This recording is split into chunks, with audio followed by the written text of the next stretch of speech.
Halo Sobat Pemburu Spoiler dimanapun kalian berada, bagaimana kabarnya? Semoga tetap dalam keadaan sehat selalu yang pastinya ya. Oke Bor, dalam video kali ini kita akan membahas sebuah alur cerita yang berlatarkan di sebuah negara Korea Selatan, tepatnya di sekitar stasiun Seoul, yang mengisahkan tentang beberapa kelompok orang yang mencoba untuk bertahan hidup di tengah-tengah mewabahnya pandemi virus zombie yang saat itu menyebar sangat luas di pusat kota Seoul.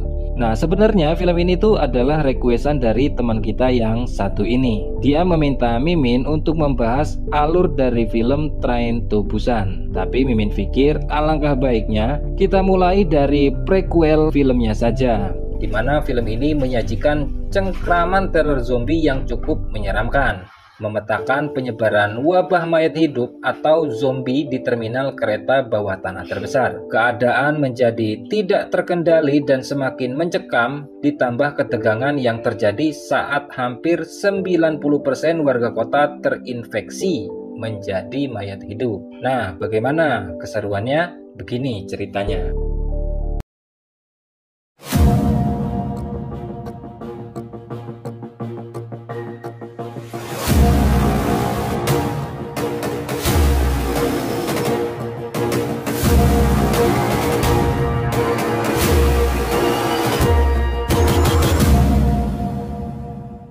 Di suatu sore, ada seorang tunawisma yang saat itu terluka di bagian leher.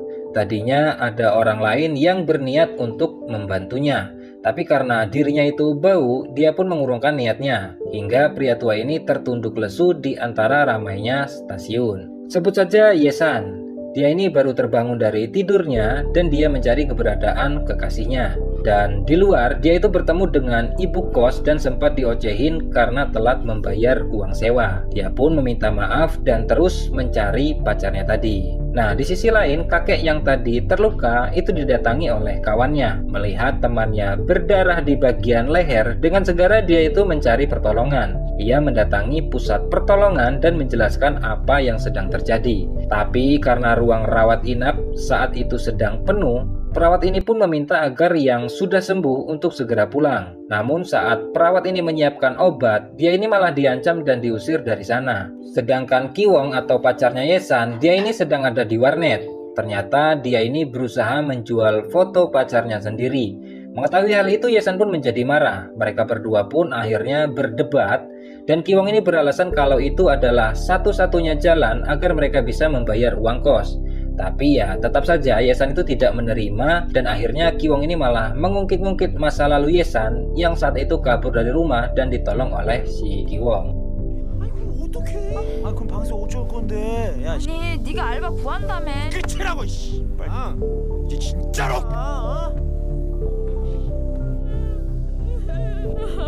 Scene berpindah di mana terlihat ayahnya Yesan. Dia ini mendapat telepon dari seseorang yang mengatakan kalau dia menemukan anaknya, dan dia pun langsung mengeceknya. Sedangkan di sisi lain, kakek tunawisma tadi itu semakin sekarat. Lalu pria itu mau meminta bantuan kepada sang penjaga stasiun.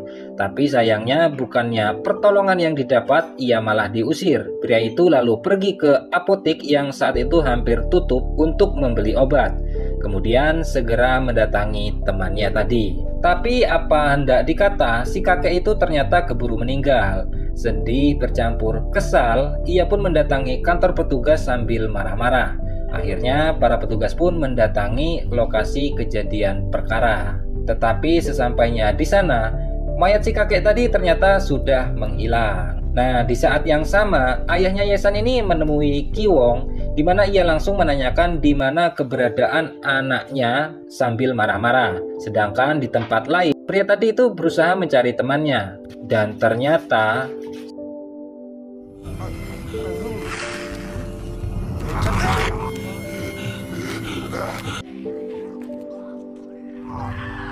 kembali kepada Kiwong yang berusaha untuk menghubungi Yesan. Dan ayahnya Yesan pun mengancam Kiwong apabila dia tidak bisa menemukan anaknya. Mereka pun pergi ke kosan Yesan dengan harapan ia ada di sana. Namun bukannya Yesan yang ia temukan, melainkan mereka menemukan kejadian aneh di sebelah kamar kosnya Yesan, di mana ada seorang wanita yang sedang ingin memakan suaminya.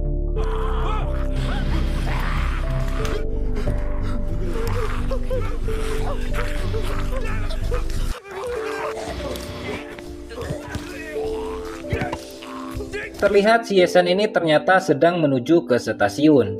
Ia melihat adanya kekacauan di mana orang-orang pada berlarian dari kejaran para zombie. Sontak ia segera ikut berlari. Nah, mereka ini berlari menuju kantor polisi dan melaporkan tentang kegilaan yang terjadi pada orang-orang yang terinfeksi itu. Awalnya para polisi di sana sempat tidak menggubris laporan tersebut, sampai akhirnya para zombie itu berhasil mendobrak kantor polisi.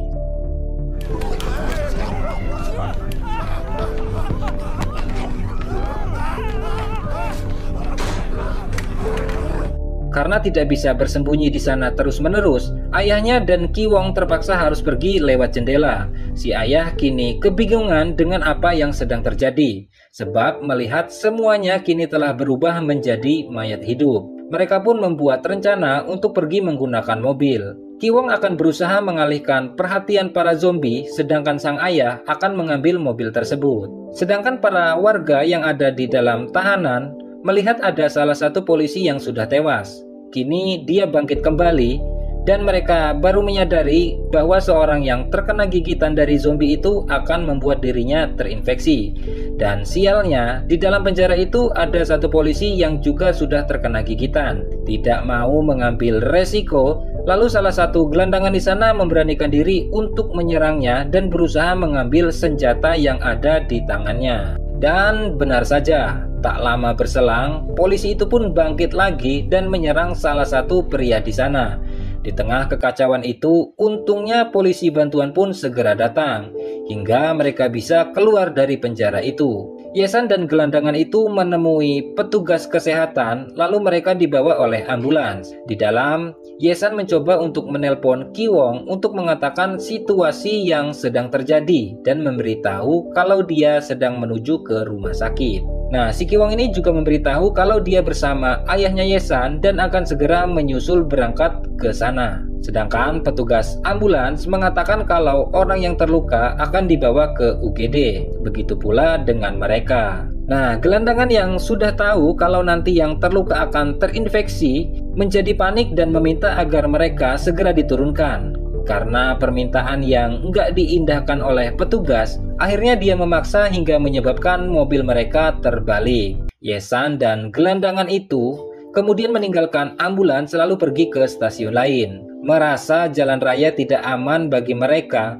akhirnya mereka menyusuri stasiun bawah tanah yang sayangnya ponsel Yesan tidak mendapatkan sinyal untuk mengabari kekasihnya tadi. Kini Ki Wong dan ayahnya telah sampai di rumah sakit, namun keadaan di rumah sakit terlihat sangat sepi. Sang ayah akhirnya mengecek ke dalam dan tak lupa ia menyiapkan senjata untuk berjaga-jaga. Hingga akhirnya ia melihat semua orang di sana telah berubah menjadi zombie. Nah, di luar Ki Wong ini diserang lagi. Untungnya si ayah segera datang dan memukul jatuh zombinya dan mereka pergi meninggalkan rumah sakit. Sedangkan Ki Wong, dia mencoba menghubungi Yesan, namun tidak bisa tersambung juga. Yesan akhirnya dan pria tua ini terus berjalan dan akhirnya mereka mencapai stasiun lain. Yesan sudah senang pada awalnya, tapi harapannya sirna karena semua orang yang ada di stasiun itu sudah terinfeksi. Mereka pun melanjutkan perjalanan mereka kembali. Nah, sang ayah dan Ki Wong mencoba mencari penglihatan dari atas flyover. Lalu mereka ini melihat banyak sekali polisi yang sedang bersiaga.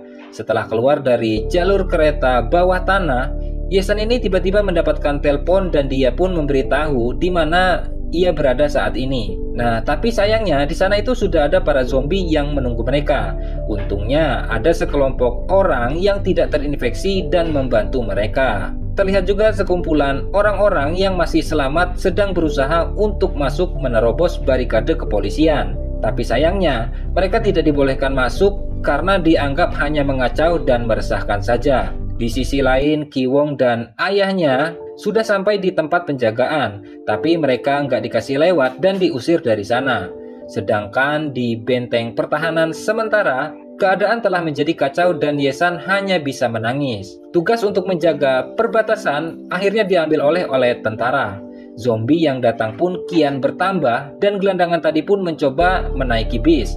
Tapi ia pun akhirnya ditembak mati. Serta mereka semua dihujam dengan gas air mata secara brutal. Di saat semuanya berlari menjauh, tiba-tiba ada pria botak yang berusaha memanjat dan menyeberang dengan cara bergelantungan di atas kabel listrik. San lalu mengikutinya, tapi sayangnya energi yang sudah tidak prima lagi membuat ia tidak kuat menahan dirinya dan ia pun sempat kena cakar oleh para zombie tadi.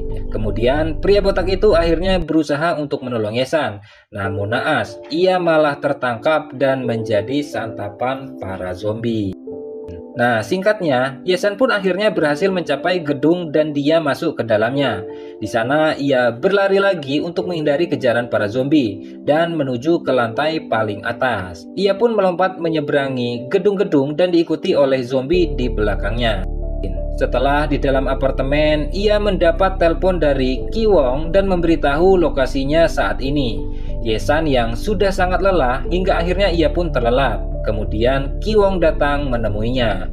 Ye-san pun sudah nggak sabar untuk bertemu dengan ayahnya. Tapi dia malah terkaget dan ketakutan. Ternyata pria ini bukanlah ayahnya, melainkan mucikarinya di masa lalu. Di saat Ki-wong berusaha membela, tapi dia malah dihabisi olehnya. Ye-san pun kabur dari kejaran pria ini dan segera bersembunyi. Sang mucikari pun mencarinya ke setiap ruangan. Ternyata Ye-san punya hutang banyak sama orang ini. Lalu pas orang ini sudah membuka pintu lemari, Ye-san mencoba menyerangnya, tapi tidak berhasil. Ia pun dipukuli dan diseret. Saat sang mucikari mau berbuat enak-enak padanya, dia tidak merasakan detak jantung Ye-san. Dengan segera ia memberikan pertolongan pertama karena ya hutangnya ini belum dibayar ya. Tapi pas dia melihat kaki Ye-san, ternyata dia ini sudah terinfeksi. Lalu dia pun